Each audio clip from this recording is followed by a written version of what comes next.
روزہ اسلام کا ایک رکن۔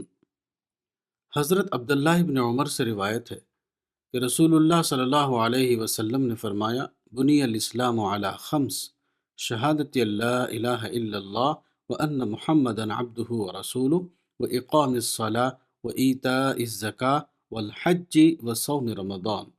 صحیح البخاری کتاب الایمان، باب الایمان۔ یعنی 5 چیزیں اسلام کی بنیاد ہیں۔ اس بات کی گواہی دینا کہ اللہ کے سوا کوئی الہ نہیں، اور یہ کہ محمد اللہ کے بندے اور اس کے رسول ہیں، اور نماز قائم کرنا اور زکوٰۃ ادا کرنا اور حج کرنا اور رمضان کے روزے رکھنا۔ اس حدیث میں 5 چیزوں کو اسلام کی بنیاد قرار دیا گیا ہے۔ پہلی چیز کلمہ شہادت ہے، جو اسلام کے اعتقادی رکن کی حیثیت رکھتا ہے۔ دوسری چیز ہے نماز کو قائم کرنا۔ تیسری چیز ہے اپنے مال میں سے زکوٰۃ دینا۔ چوتھی چیز ہے حج ادا کرنا، اور 5ویں چیز ہے رمضان کے مہینے کے روزے رکھنا۔ اسلام کو اگر ایک عمارت سے تشبیہ دی جائے تو اس عمارت کی بنیاد 5 چیزوں پر قائم ہے۔ ان میں سے ایک روزہ ہے۔ روزے کی حقیقت صبر ہے۔ روزے کا مقصد آدمی کے اندر صبر و تحمل کی استعداد پیدا کرنا ہے۔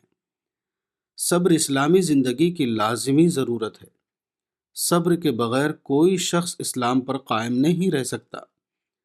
نفس کی خواہشوں کے مقابلے میں صبر، شیطان کے بہکاوے کے مقابلے میں صبر، لوگوں کی ایذاؤں کے مقابلے میں صبر، جان و مال کے نقصان کے مقابلے میں صبر، ناخوشگوار تجربات کے مقابلے میں صبر، محرومی کے واقعات پر صبر، مصیبتوں کے مقابلے میں صبر وغیرہ۔ موجودہ دنیا میں ہر آدمی کو بار بار منفی تجربات پیش آتے ہیں۔ ایسی حالت میں مثبت نفسیات کے ساتھ دنیا میں رہنا صرف اس انسان کے لیے ممکن ہے جو صبر کے ساتھ دنیا میں رہنے کے لیے تیار ہو۔ روزہ اسی صبر کی تربیت ہے۔